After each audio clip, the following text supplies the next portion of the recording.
대단한 도전인데 뭐 그래도 깨어있게 하시는 분이 우리 하나님이실 거라 믿고 이 내용들을 좀 한번 같이 들여다보려고 합니다. 오늘 우리가 같이 읽을 말씀은 출애굽기 말씀 20장입니다. 출애굽기 20장 1절부터 17절 말씀입니다. 우리가 잘 알고 있는 십계명, 십계명 말씀인데 뭐 이미 알고 있지만 또 들여다볼 때마다 새로운 게 하나님 말씀이니까 이 시간 같이 또 교독해 보도록 하겠습니다. 20장 1절부터 17절, 제가 가진 성경으로는 구약 성경 112페이지에 있습니다. 한 절씩 교독하겠습니다. 하나님이 이 모든 말씀으로 말씀하여 이르시되 난 너를 애굽 땅 종되었던 집에서 인도하여 낸 내 하나님 여호와니라. 너는 나 외에는 다른 신들을 내게 두지 말라. 너를 위하여 세우는 또 위로 하늘에 있는 땅이나 아래로 땅에 있는 것인 땅 아래 물속에 있는 것에 어떤 형상도 만들지 말며 그것들에게 절하지 말며 그것들을 섬기지 말라. 나 내 하나님 여호와는 질투하는 하나님인즉 나를 미워하는 자의 죄를 갚되 아버지로부터 아들에게로 3, 4대까지 이르게 하거니와 나를 사랑하고 내 계명을 지키는 자의 천대까지 은혜를 베푸느니라. 너는 내 하나님 여호와의 이름을 망령되게 부르지 말라. 여호와는 그의 이름을 망령되게 부르는 자를 죄 없다 하지 아니하리라. 지기를 기억하여 지키라. 엿새 동안은 힘써 내 모든 일을 행할 것이나 첫날은 내 하나님 여호와의 안식일인지 너나 내 하나님이나 내 딸이나 종이나 내 여종이나 내 가축이나 내 문 안에 머무는 객이라도 아무 일도 하지 말라. 이는 엿새 동안에 나 여호와가 하늘과 땅과 바다와 그 가운데 모든 것을 만들고 일곱째 날에 쉬었음이라. 그러므로 나 여호와가 안식일을 복되게 하여 그 날을 거룩하게 하였느니라. 그리하면 내 하나님 여호와가 내게 준 땅에서 내 생명이 길리라. 살인하지 말라. 하지 말라. 도둑질하지 말라. 증거하지 말라. 함께 읽겠습니다. 내 이웃의 집을 탐내지 말라. 내 이웃의 아내나 그의 남종이나 그의 여종이나 그의 소나 그의 낙이나 무릇 내 이웃의 소유를 탐내지 말라. 아멘. 자, 여러분들 갖고 계시는 이 소책자, 오늘은 41문 답부터 44문 답까지 읽겠습니다. 41문 답, 제가 문을 읽으면 답을 읽어주십시오. 이 도덕의 법칙이 어디에 간략히 포함되었는가? 십계명의 대강령이 무엇인가? 십계명의 대강령은 우리의 마음을 다하고 성품을 다하고 뜻을 다하여 힘을 다하여 주 우리 하나님 사랑하고 또 이웃 등과 같이 하라 하신 것이라. 십계명의 서문이 무엇인가? 서문은 곧 나는 너의 하나님이여.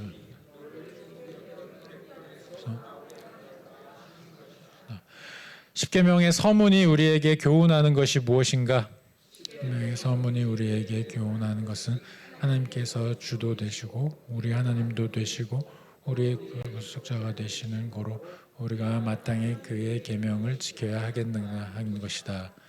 자, 요거를 가장 최신 번역본으로 한번 읽어보겠습니다. 앞에 띄워놓은 요거를 제가 문을 읽어드리면 답을 읽어주십시오. 도덕법은 어디에 요약되어 있습니까? 도덕법은 십계명에 요약되어 있습니다. 십계명의 강령은 무엇입니까? 십계명의 강령은 우리의 마음을 다하여 목숨을 다하여 힘을 다하고 뜻을 다하여 우리 주 하나님을 사랑하고 또 우리의 이웃을 좀 사랑하는 것입니다. 십계명의 서문은 무엇입니까? 나는 너를 애굽 땅 종되었던 내 하나님 여호와니라 하신 말씀입니다. 십계명의 서문은 무엇을 우리에게 가르칩니까? 십계명의 서문은 우리 하나님께서 주인이시고 우리의 하나님과 구속자이심으로 가르칩니다. 예, 자, 많은 분들이 이제 우리가 율법이란 말을 딱 입에 담는 순간 벌써 굉장히 딱딱하고 굉장히 부담스럽고 이거는 뭐 나를 뭔가 이 박스에 가둬놓는 그런 제한, 규제라고 생각을 합니다. 근데 그렇게 다가올 수 있죠. 율법 자체가 딱딱하게 다가올 수 있습니다. 근데 이제 육아를 해보신 우리 부모님들 같은 경우에는 아이가 이제 어렸을 때, 이제 아이가 장성해서 뭐 충분히 자기 사고로 여러 가지 깊은 생각을 할 수 있을 때는 이제 해당이 되지 않지만 아이가 어렸을 때 정말 아무것도 모를 때 그때 이 아이를 어떻게 키웁니까? 조금 더 분명한 가이드라인, 그냥 딱 들으면 알 수 있는 그런 가이드라인을 줘서 그 안에서 생활을 하도록 보통 하지 않습니까? 뭐 예를 들면 이 아이가 막 자유롭게 막 뛰노는데 그 아이가 뛰노는 것 자체야 뭐 좋지만 그러다가 만약에 찻길에 막 들어가려고 그런다 그러면 어떻게 하겠습니까? 찻길에 뛰어드는 아이를 확 불러다가 너 다시는 이 도로 쪽으로 나가서 또 한번 그렇게 하면 엄마한테 혼난다, 아빠한테 혼난다 이런 얘기를 하잖아요. 그러면서 이 아이가 진짜 자동차가 위험하다는 것을 채 인지하지 못하는 그러한 생명의 위협을 느낄 수 있다는 걸 인지하지 못하는 때에 일단은 도로에 나가서 노는 것을 금하게 함으로 차차 자기가 그것을 깨우쳐 갈 수 있게 이렇게 하는 부분들이 있습니다. 근데 이 규제를 했다고 우리가 이 아이를 향해서 그런 따로 부모와 자식 간의 이런 규율을 세워놓은 걸 바탕으로 이 부모는 아이를 억압하고 있다 이렇게 이야기하시는 분들은 없을 겁니다. 왜냐하면 그 안에 이제 부모의 권위를 가지고 이 아이를 향한 사랑을 이 율법의 형태로 표현한 것을 우리가 알고 있기 때문인 것이죠. 십계명도 우리가 그렇게 이해를 해볼 수가 있습니다. 십계명을 주시는 분이 누구신지를 우리가 기억하면 창조주요, 구속주요, 우리를 하나님의 사랑으로 껴안으신 우리의 유일하신 정말 우리의 모든 것 되시는 분이시라는 것, 우리의 아버지시요, 우리를 자녀 삼으신 분이시요, 이 모든 것들을 우리가 감안한다면 율법을 주시는 데에는 부모와 같은 마음으로 자녀에게 다가오시는 하나님의 그 마음이 있다는 것을 알 수 있습니다. 그래서 십계명은 분명하게 하나님의 어떤 이 도덕적인 뜻을 우리 가운데 보여주시면서 하나님의 사랑의 그 실체적인 모양이 무엇인지 우리 삶 가운데서 그것을 구체적인 모습으로 볼 수 있게 주시는 겁니다. 그래서 그 율법을 우리가 따라가다 보면 우리의 죄악됨도 보게 되고요. 그 죄악됨에도 불구하고 우리를 은혜 가운데 인도하시면서 하나님을 알게 하시는 그 하나님의 구원의 방법을 볼 수가 있게 됩니다. 그래서 이런 것들을 깨우치면 깨우칠수록 이 율법을 우리에게 어떤 초등 선생의 그런 의미로 우리가 아직 이 장성한 분량에 이르지 못하여 하나님을 따라감에 서툰 것이 많을 때 이것을 주심으로 우리가 궁극적으로는 하나님의 하나님 되심을 알게 합니다. 근데 이 모든 이 율법을 간단하게 정리를 하면 결국에는 주 너의 하나님을 사랑하고 나 하나님을 사랑하고 너의 이웃들을 사랑하라 하는 그 말씀이라는 것을 깨닫게 하죠. 그래서 오늘 출애굽기와 이 소유문답을 왔다 갔다 하면서 이 말씀을 좀 한번 볼 텐데 일단 출애굽기를 통해서 출애굽기의 말씀이 결국엔 이제 십계명이잖아요. 이 출애굽기 20장의 내용이. 근데 이 십계명의 전체적인 거 하나하나 디테일을 볼 수는 없고 개괄적인 인트로라고 생각을 하시면 되겠습니다. 오늘 소율문답의 내용이 사실은 인트로에 해당됩니다. 그래서 그것을 한번 보도록 하겠습니다. 일단 소율문답의 내용을 보시면 도덕법이 십계명에 요약되어 있다는 그것을 이야기하면서 십계명의 가장 코어가 되는 내용, 아까도 말씀드린 하나님을 향한 수직적인 사랑과 그 다음에 수평적인 이웃 간의 사랑, 그리고 그 하나님의 우리를 향한 이 십계명 가운데 두신 뜻이 서문 가운데 이제 많이 담겨 있는데 서문의 내용을 오늘 우리가 좀 같이 살펴보려고 합니다. 그러니까 실제 계명 하나하나는 이제 다음 시간부터 쭉 들어가게 될 텐데 그 전에 인트로로서 요거를 좀 생각을 하시면 될 것 같습니다. 자, 그러면 일단 출애굽기 20장을 다시 한번 보실까요? 한번 서문을 보겠습니다. 하나님이 이 모든 말씀으로 말씀하여 이르시되 나는 너를 애굽 땅 종되었던 집에서 인도하여 낸 내 하나님 여호와니라. 자, 지난 시간에도 우리가 이 말씀을 읽었었어요. 근데 율법에 대해서 우리가 기억을 해볼 때 율법에 나와 있는 이 구속은 결국에 은혜에서 시작된다는 것을 우리는 기억해야 합니다. 그러니까 하나님의 이 율법은 결국에 은혜가 출발점입니다. 그거를 이제 서문이 우리한테 이야기를 하는데 이 서문이 말하는 바를 조금 더 구체적으로 들여다볼게요. 먼저 1절에 하나님이 이 모든 말씀으로 말씀하여 이르시되 이렇게 이야기를 하십니다. 그러니까 그 십계명을 주시면서 그냥 무슨 뭐 코드로 이렇게 딱 주신 것이 아니라 분명히 말씀하여서 우리에게 친히 알게 하신다. 하나님이 모든 것을 말씀하여 우리에게 깨닫게 하신다라는 것을 여기에 드러내고 있습니다. 그러니까 십계명은 크리스찬이라는 공동체 안에서 야, 우리 어떻게 이 공동체를 좀 운영해 볼까? 그러면 좀 법이 필요하지 않을까? 그래서 막 서로 머리를 맞대고 이렇게 해서 그렇게 어떤 윤리 체계를 만들어낸 게 아니고요.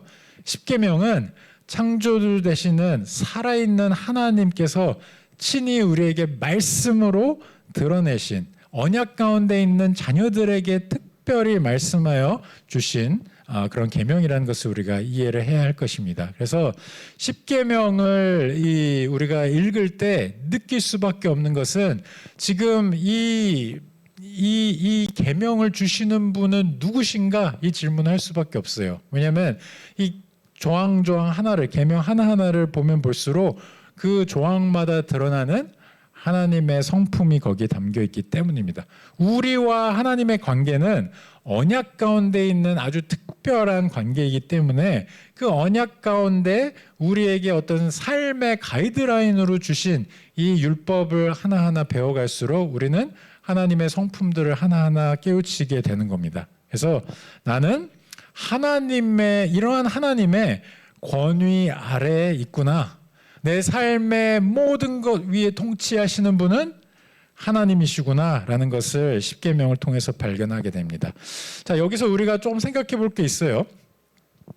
십계명을 통해서 우리가 보는 것은 그냥 이거 내가 체크해서 이거 내가 지켰어 하고 체크할 수 있는 체크리스트가 아니라 이 뒤에 계시는 인격체를 신격체라고 얘기를 해야 될까요?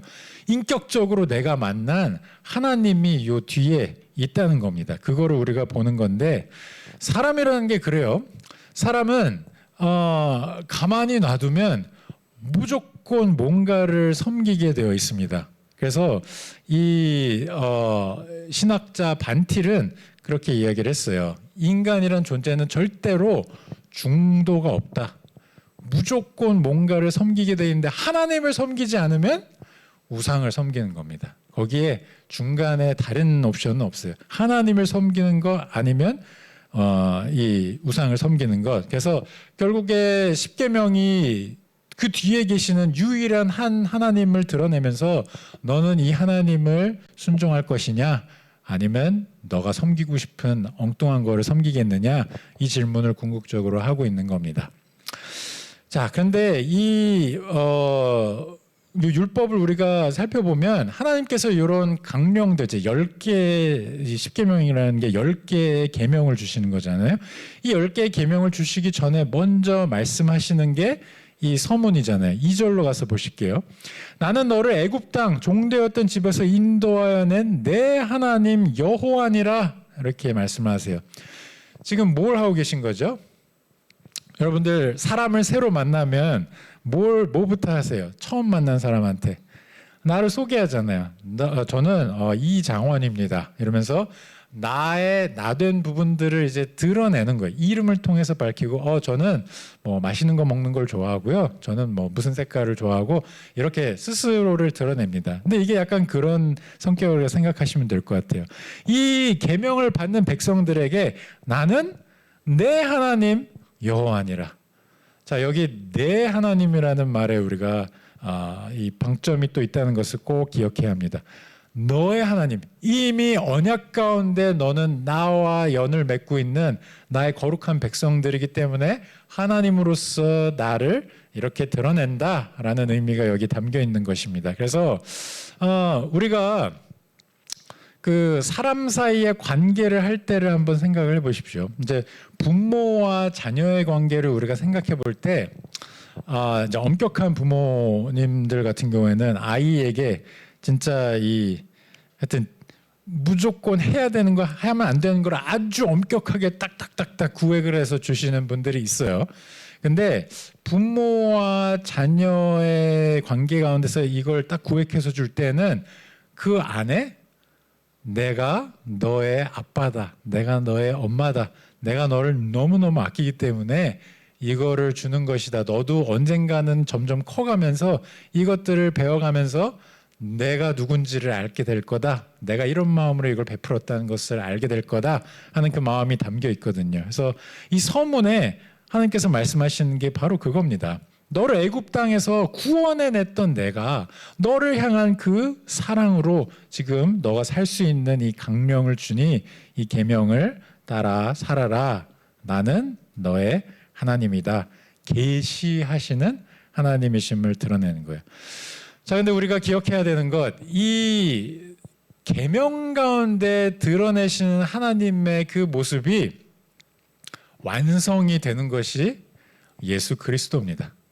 예수님께서 내가 율법을 폐하러 온 것이 아니라 단 1획 1점도 그냥 없어지지 아니하고 내가 그것을 완성하러 왔다, 이렇게 말씀하시잖아요. 이 율법 가운데 담겨있는 하나님의 스스로를 드러내심의 완전체가 그리스도 예수로 우리 가운데 오신 겁니다. 그래서 예수님만이 이 율법을 하나님의 이 광대한 우리를 향한 그 마음을 요약해서 정리를 해주실 수 있었던 거예요. 그러니까 주 너의 하나님을 사랑하고 이웃을 사랑하라는 그 계명으로 정리를 했던 것은 예수 그리스도가 그 율법의 주인이시요 율법의 완성자이시기 때문입니다. 자, 그런데 이 서문에서 우리가 또 한 가지 발견하는 것은 이 드러나는 예수 그리스도를 통해서 우리는 보게 됩니다. 예수 그리스도로 인해서 밝히 드러난 복음 가운데에는 하나님의 명령이 있을 때 그 명령에 선행하는 것이 하나님의 구원과 구속이라는 것을 이야기합니다. 그러니까 제가 이제 너무 많이 반복을 해서 아마 이제는 다들 기억을 하실 겁니다. 기독교만이 유일하게 다른 종교들과 확연하게 구별되는 건 은혜가 먼저 있고 그 뒤에 우리가 살아야 할 방침이 나옵니다. 은혜가 먼저 있고 그 뒤에 순종이 나옵니다. 은혜, 복음이 먼저 있고 그 뒤에 율법이 있는 겁니다. 사랑하는 성도 여러분, 시내산 가운데서 하나님께서 율법을 주실 때 그 율법을 우리는 이러한 큰 스펙트럼으로 볼 수가 있어야 돼요. 하나님의 구속의 역사 가운데 이 율법을 주시는 이게 뭘 뜻하는지 그 궁극적인 답을 그리스도 안에서 찾고 그리스도께서 인도하는 우리의 이 삶의 방향이 어딘지를 알아야 진정한 이 율법의 의미를 깨달을 수가 있다는 겁니다. 율법은 우리를 규제하기 위해서 주어진 것이 아니에요. 율법은 궁극적으로 마지막 때 새하늘과 새 땅에서 그리스도와 함께 누리게 될 그 놀라운 영광을 이 땅 가운데서 우리가 그래도 먼저 맛보기 위해서 따라가야 할 하나님의 그 어떤 가이드라인이 무엇인지를 직접 주신 겁니다. 그 중심에는 그리스도 예수가 계시고 예수님만이 이 모든 것 위에 통치하시는 분이시라는 것 우리가 꼭 기억했으면 좋겠습니다.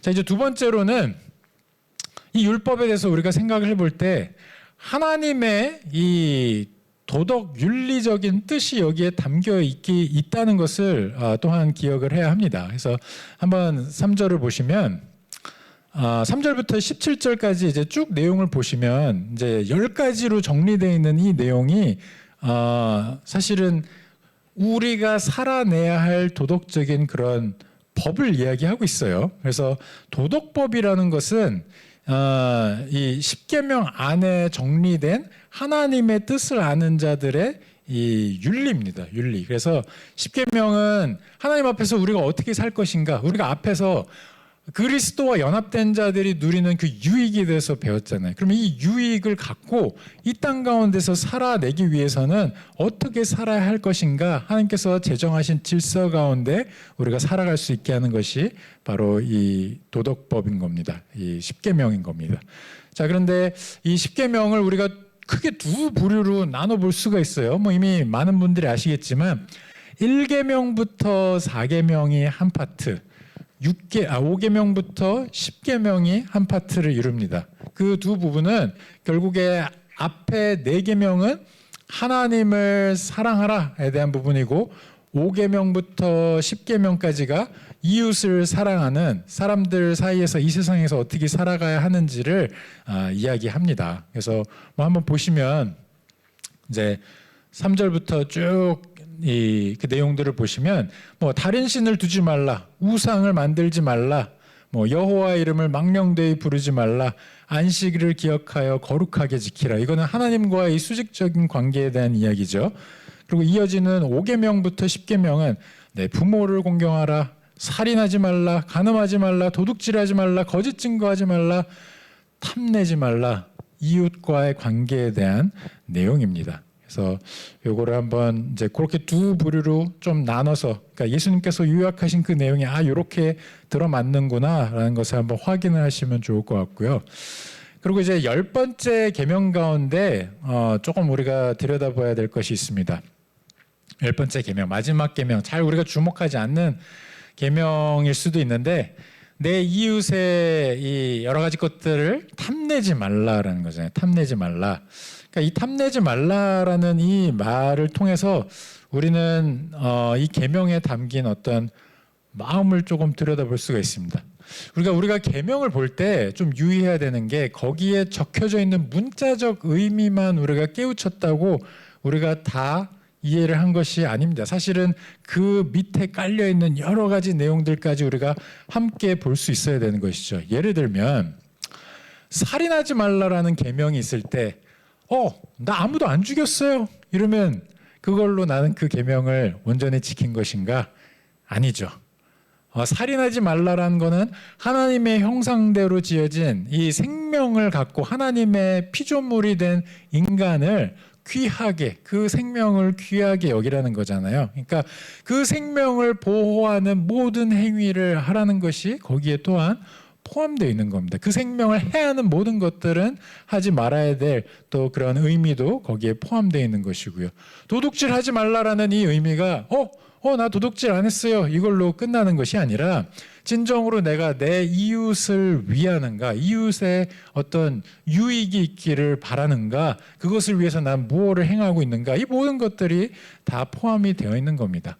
거짓말을 하지 마, 거짓 증거하지 말라, 이게 진짜 난 거짓말을 안 했어요 이걸로 끝나는 게 아니라, 내가 그를 뭐 다른 방법을 통해서 조금이라도 속이려고 했다면 이미 그 계명은 어긴 것이 되는 겁니다. 진실을 말하는 그 자체도 중요하지만 거기에 깔려있는 하나님의 큰 뜻이 무엇인지를 우리가 헤아린다면 거기서 파생하는 무수히 많은 그런 우리가 따라가야 되는 율법들이 생기는 것이죠. 그래서 결국에 이 십계명을 통해서 하나님께서 은혜가 십계명의 이 계명의 시작이라는 것을 알려주시는데, 이 은혜를 통해서 하나님께서 지으신 이 창조의 세계 가운데, 인간의 세계 가운데 하나님께서 뜻하신 바들이 회복이 되고, 그 회복을 통해서 하나님의 영광까지 갈 수 있도록 돕기 위한 그런 수단으로 주신 것이라는 거.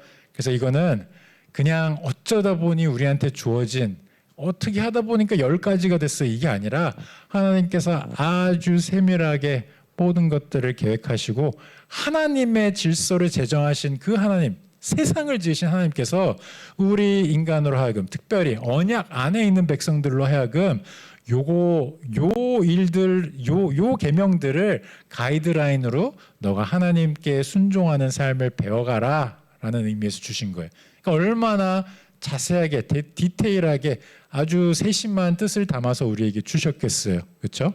그래서 이 율법을 우리가 소중하게 여기고 우리 삶의 가이드라인으로 삼는 것, 그 안에서 항상 은혜를 먼저 발견하고 은혜 가운데 반응하는 것으로서 이 율법을 실천해내는 것이 너무너무 중요합니다. 그래서 이 율법은 결국 따지고 보면 율법의 중심에는 예수님의 사랑이 있습니다. 내 마음을 다하고 뜻을 다하고 목숨을 다하여 주 너의 하나님을 사랑하고 내 이웃을 내 몸과 같이 사랑하고, 사랑이 핵심입니다. 그 사랑을 하나님께서 우리 가운데 그리스도 예수를 통해서 밝히 드러내셨기 때문에 우리가 거기에 반응하면서 이 계명들을 지켜나가는 겁니다.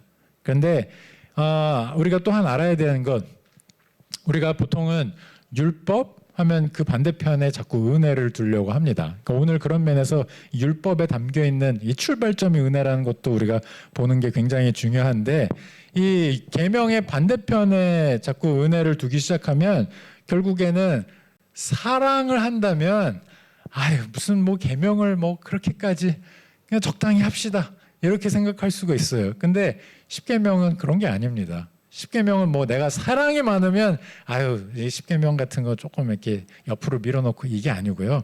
하나님은 공의와 사랑이 공존하시는 분이시기 때문에 그 가운데 완벽한 조화를 이루신 예수 그리스도를 우리가 바라보면서 이 계명을 정말 하나님 앞에서 온전하게 지키면서도 그게 사실은 하나님 앞에 사랑을 표현하는 길이요, 우리 이웃들에게도 사랑을 표현하는 길이 된다는 것을 보게 되는 겁니다. 그래서 세상에서 이야기할 때 사랑, 이거랑 하나님께서 말씀하시는 헤세드 사랑, 여기에는 차이가 있다는 것을 꼭 우리는 봐야 합니다.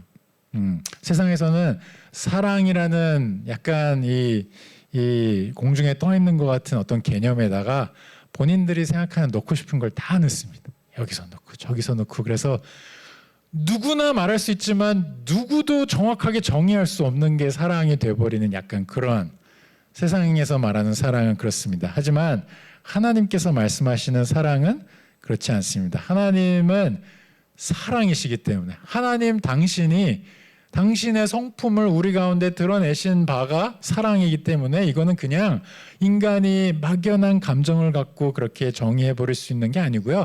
하나님께서 하나님의 뜻대로 우리에게 가르쳐 주시는 대로 우리는 사랑을 배워가는 겁니다. 율법도 그런 의미에서 하나님의 사랑을 배워가는 수단이라고 볼 수 있어요. 그래서 예수 그리스도께서 율법을 완성한다 하실 때는 사랑이신 예수님께서 율법을 완성한다. 사랑이 결국에 율법을 완성하는 것이요, 율법의 시작도 사랑이지만 완성도 사랑이라는 것을 본다면 이 사랑과 율법이 따로 노는 것이 아니라는 것을 우리는 발견하게 됩니다. 그래서 모르겠어요. 이제 뭐 여러분들 이렇게 부부 사이에 이제 뭐 여러 가지 이 서로에 대해서 이제 발견해가는 것들이 많이 있지 않습니까? 결혼 생활 연차가 늘어나면 늘어날수록 그런 것들을 이제 많이 발견하게 되는데, 사람마다 이제 사랑을 표현하는 방식도 다르고, 뭐 여러 가지 이제 이 사람은 사랑을 나는 이런 식으로 표현하는데 저 사람은 이렇게 표현하네. 이걸 이제 맞춰가는 그런 어떤 재미와 또 때로는 재밌지만은 않죠. 때로는 막 불편한 것도 있고 뭐 그럴 때가 있습니다. 근데 그 맞춰가는 과정이 결혼 생활에 어떻게 보면 제일 뭐라 그럴까요? 이렇게 예측 불허도 있지만 또 그 안에 또 굉장히 깊은 복됨도 있고 그렇습니다. 근데 내가 너를 사랑하는데 이런 게 뭐가 문제야? 이런 말다툼 해보신 적 많이 있으신가요? 내가 당신을 사랑하는데 그거 빨래 바구니에 안 던지고 옆에다가 또 던졌다고 그게 뭐 이렇게 문제야?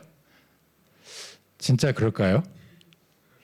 예, 뭐 여기에 대해서 또 남성분들이랑 남편분들이랑 아내분들이랑 의견차가 있을 수 있어요. 그런데 사실은 뭐 저도 잘 못하는 부분이긴 합니다만 내가 진정으로 정말 사랑을 한다면 말로만 사랑한다, 난 사랑해, 진짜 사랑해, 감정 사랑하는데 나의 행동은 좀 그냥 내 맘대로 할게, 이건 말이 안 되는 거잖아요.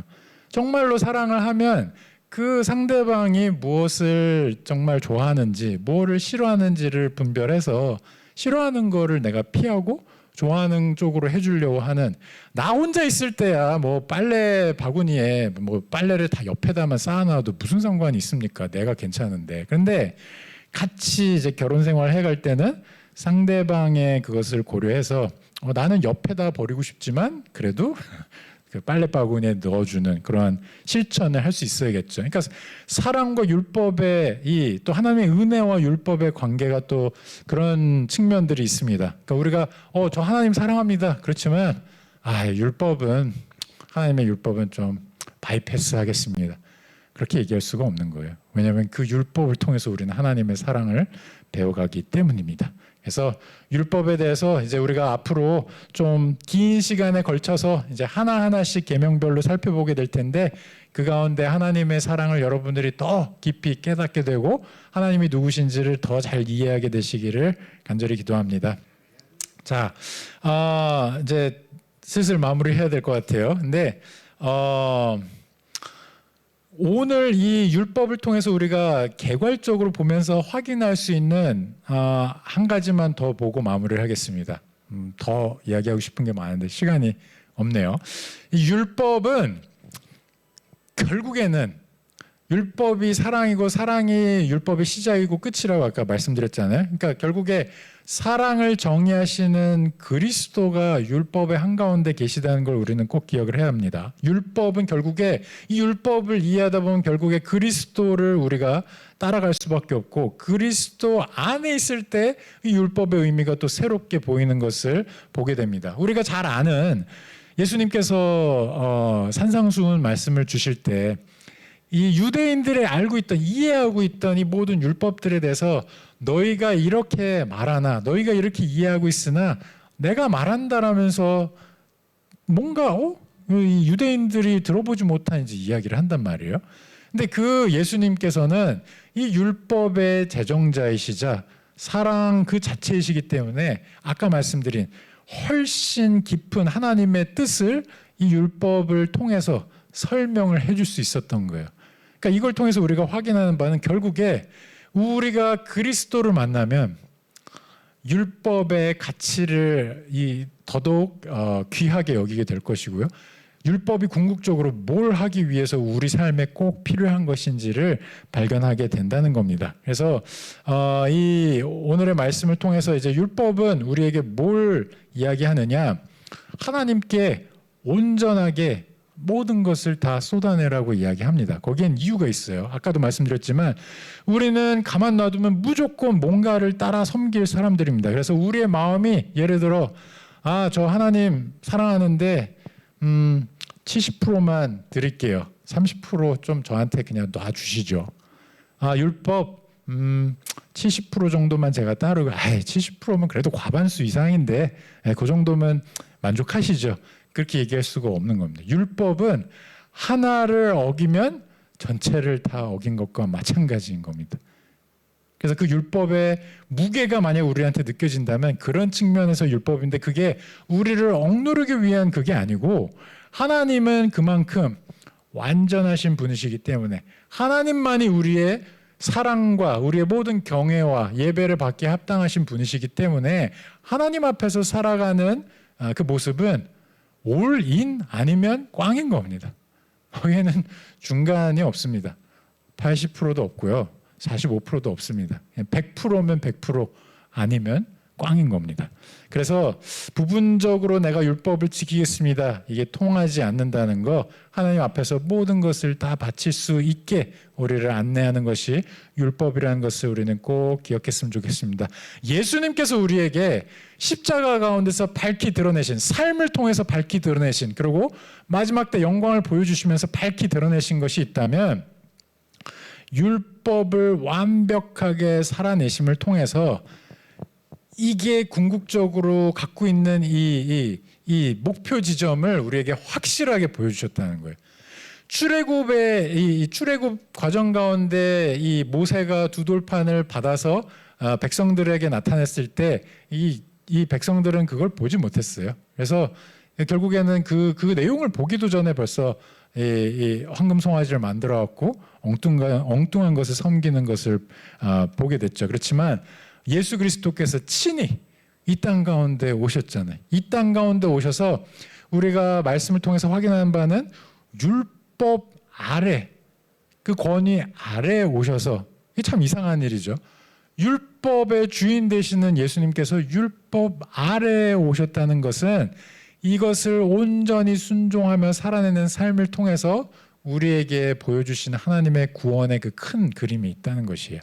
예수님께서 당신의 영광 가운데 우리를 부르시는 과정에 이 율법을 통해서 우리에게 이렇게 보게 하는 그 방향이 있다는 것이죠. 율법이 어떻게 보면 우리의 다양한 이 분산되기 쉬운 이 우리의 이 시야를 하나님의 나라와 하나님의 그 영광에 이렇게 딱 맞춰질 수 있게 좀 우리로 하여금 한 방향을 보게 하는 것이라고 생각을 하면 되겠습니다. 그러한 목적을 갖고 있는 이 십계명, 우리는 비록 다 완전하게 지키지 못하지만 예수님께서 완벽하게 다 살아내셨기 때문에 이것이 우리가 억지로 막 끌고 가면서 우리가 막 침몰되어가는 그러한 모습으로 질질질질 끌고 가는 것이 아니라, 우리는 예수님께서 그 모든 짐을 다 드러내 주셨고 우리는 가벼운 발걸음으로 하나님 앞에 기쁨으로 이 율법을 우리 삶 가운데 적극적으로 활용하면서 주님 앞에 순종하는 삶을 살아가는 것입니다.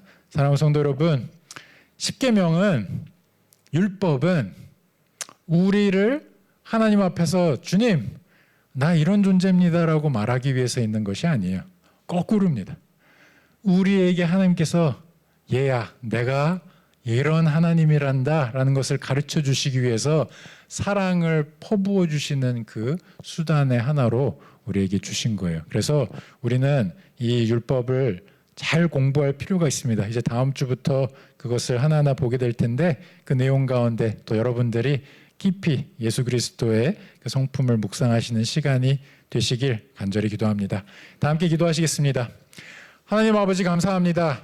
율법의 뒤에는 하나님의 영광이 있다는 것을 오늘 이 교리 말씀을 통해서, 이 문답 시간을 통해서 확인하게 하시니 감사합니다. 주님께서 우리에게 친히 율법을 제정하여 말씀 가운데 주시고 이것을 우리의 삶의 어떤 가이드라인으로 삼아 살아가게 하신 데에는 궁극적으로 그리스도 예수를 통하여 새하늘과 새 땅에 하나님 나라의 그 영광을 바라보게 하시는 것이라 오늘 우리가 배웁니다. 주님, 그러한 하나님의 뜻을 깨달아 알아 사랑이신 예수 그리스도의 그 모든 부분들이 나의 삶 가운데 드러나도록 이 율법을 적극적으로 활용하고 내 삶의 가이드라인으로 삼고 내 삶의 죄악된 부분들을 드러내는 어떤 툴로 삼으며 이것을 통해서 우리가 하나님을 사랑하고 이웃을 사랑할 수 있는 그러한 참된 크리스찬의 삶을 살아낼 수 있게 주님 도와주시옵소서. 다음 주부터 시작되는 한 개 하나하나의 계명들을 들여다보는 시간에도 주님께서 축복하여 주시고 은혜 주시고 그것을 삶 가운데 들고 들어갈 수 있는 용기와 담대함 허락하여 주시옵소서. 모든 말씀 살아계신 예수 그리스도 이름으로 기도합니다. 아멘.